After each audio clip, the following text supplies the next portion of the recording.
L'air crépitait de tension, chaque souffle semblait chargé d'électricité, comme si le monde entier retenait son souffle. La poussière tourbillonnait autour des pieds de Fang Yuan, un rappel brutal de ses options qui s'amenuisaient. Chaque grain de poussière semblait murmurer des avertissements, des échos de batailles passées et de décisions critiques. Son adversaire, le colossal roi singe de pierre, se tenait là comme un monolithe inébranlable de force brute. Une montagne de pierre animée, une incarnation de la puissance et de la terreur. Ses yeux, braises rougeoyantes dans la lumière déclinante, n'exprimaient aucune pitié. Il semblait percer l'âme de Fang Yuan, cherchant la moindre trace de faiblesse. C'est une bataille que je ne peux pas me permettre de perdre.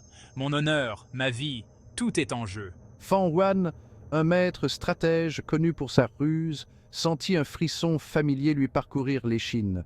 Ce frisson, il le connaissait bien, c'était celui de l'incertitude, de la peur, mais aussi de l'excitation d'un défi à relever. Les ressources de Fang Yuan étaient épuisées. Chaque mouvement devenait plus difficile, chaque décision plus lourde de conséquences. Il avait épuisé la plupart de ces Gu Immortals, des créatures mystiques qui accordaient à leurs maîtres des capacités extraordinaires. Ces alliés précieux, maintenant réduits à quelques rares survivants, ne pouvaient plus offrir le soutien nécessaire. Les quelques-uns qui restaient ne pouvaient rivaliser avec la puissance brute du roi singe de pierre. Leur courage était admirable, mais face à une telle force, il semblait presque futile. La défaite semblait inévitable, une pilule amère à avaler pour quelqu'un qui avait toujours orchestré la victoire des mâchoires de la défaite. Pourtant, dans ce moment de désespoir, une lueur d'espoir persistait. Fang Yuan savait que même dans les situations les plus désespérées, une étincelle de génie pouvait renverser le cours du destin. Le destin de son clan, ses ambitions, tout reposait sur son prochain mouvement. Chaque décision, chaque geste pouvait sceller le sort de son peuple. La pression était immense, mais il savait qu'il devait rester fort. Fang Yuan ferma les yeux, occultant la présence oppressante du roi singe de pierre. Il se concentra, cherchant la paix intérieure pour clarifier ses pensées. La méditation était son refuge, un moyen de trouver des réponses dans le silence.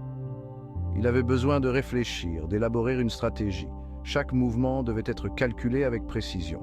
Il prit un parchemin et commença à dessiner des plans, des schémas de bataille, des contingences pour chaque éventualité.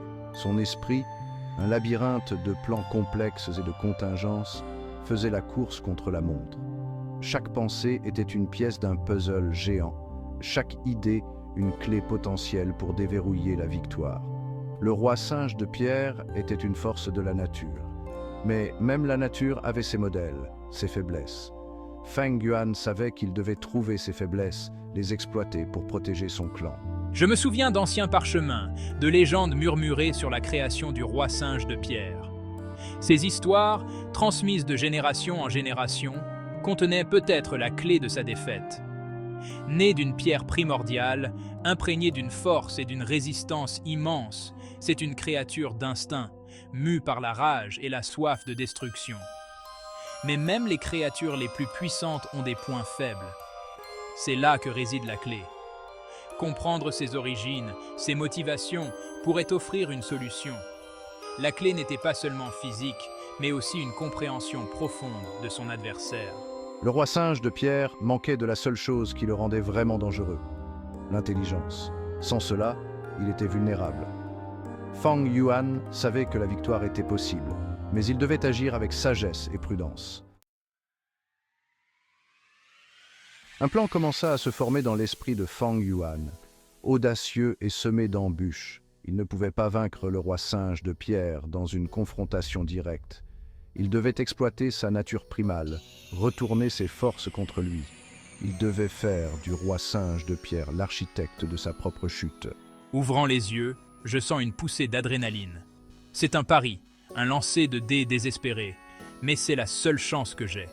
Je dois attirer le roi singe de pierre, le manipuler pour le placer en position de vulnérabilité.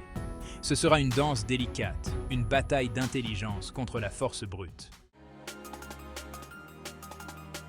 Le roi singe de pierre rugit, un son qui secoua les fondations même de la terre. Il chargea, un flou de pierre et de fureur. Fang Yuan esquiva, ses mouvements fluides, presque sans effort. Il ne pouvait pas distancer le roi singe de pierre, pas dans un combat direct. Il devait être plus intelligent, plus rusé. J'entraîne le roi singe de pierre dans une poursuite, me faufilant à travers une forêt de piliers de pierre imposants. Chaque mouvement est calculé, conçu pour conduire la bête enragée vers mon piège. Le roi singe de pierre, aveuglé par la rage, mordit à l'hameçon. Il se précipita à travers les piliers, ses mouvements prévisibles, presque comiques. Fang Yuan utilisa le terrain à son avantage, retournant la taille du roi singe de pierre contre lui. Je l'ai attiré dans des passages étroits, le forçant à se faufiler, le ralentissant. Il le cribla d'attaques à distance, non pas pour lui infliger des dégâts, mais pour l'enrager davantage, pour obscurcir son jugement. Ah! Pourquoi ne puis-je pas écraser ce parasite? Le roi singe de pierre, frustré de son incapacité à écraser l'agile Fang Yuan, devint de plus en plus imprudent. Je t'aurai, Fang Yuan. Ses mouvements, autrefois précis et mortels, devinrent sauvages, incontrôlés. Il tombait dans le piège de Fang Yuan, sa rage l'aveuglant au danger qui le guettait. Fang Yuan conduisit le roi singe de pierre dans une clairière, le cœur de son piège. Il avait passé des jours à préparer cet endroit, chaque détail soigneusement planifié pour ce moment précis. Au centre se dressait une arche de pierre solitaire, apparemment inoffensive, mais cette apparence trompeuse cachait un pouvoir ancien et redoutable. Mais je savais qu'il n'en était rien. Cette arche était bien plus qu'un simple monument de pierre. J'avais étudié les textes anciens, déchiffré leurs avertissements cryptiques. Les sages d'autrefois avaient laissé des indices sur son véritable usage. L'arche était un portail, une passerelle vers une dimension chaotique, un maelstrom d'énergie brute, un endroit où même les créatures les plus puissantes pouvaient être piégées. Le roi singe de pierre, son attention uniquement focalisée sur Fang Yuan, chargea vers lui, ses poings massifs levés haut. Sa rage était palpable, chaque pas résonnant comme un tonnerre. « C'est fini maintenant, Fang Yuan !» cria-t-il, sa voix résonnant dans la clairière. Fang Yuan attendit, son cœur battant à tout rompre. Chaque seconde semblait une éternité, l'air chargé de tension.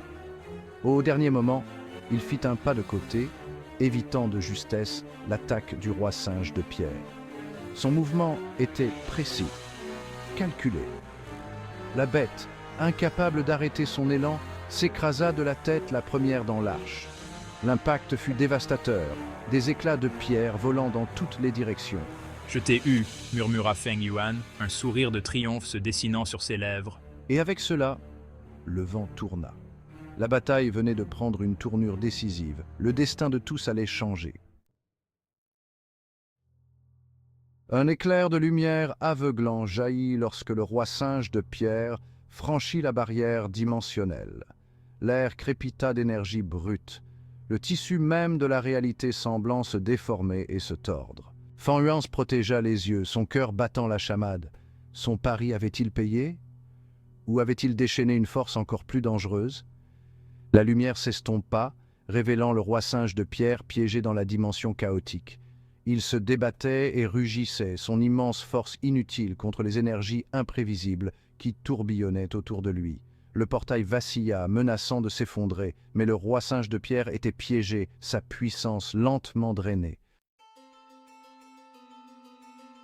Fang Yuan s'autorisa un petit soupir de soulagement. Il avait gagné, mais la victoire avait eu un prix.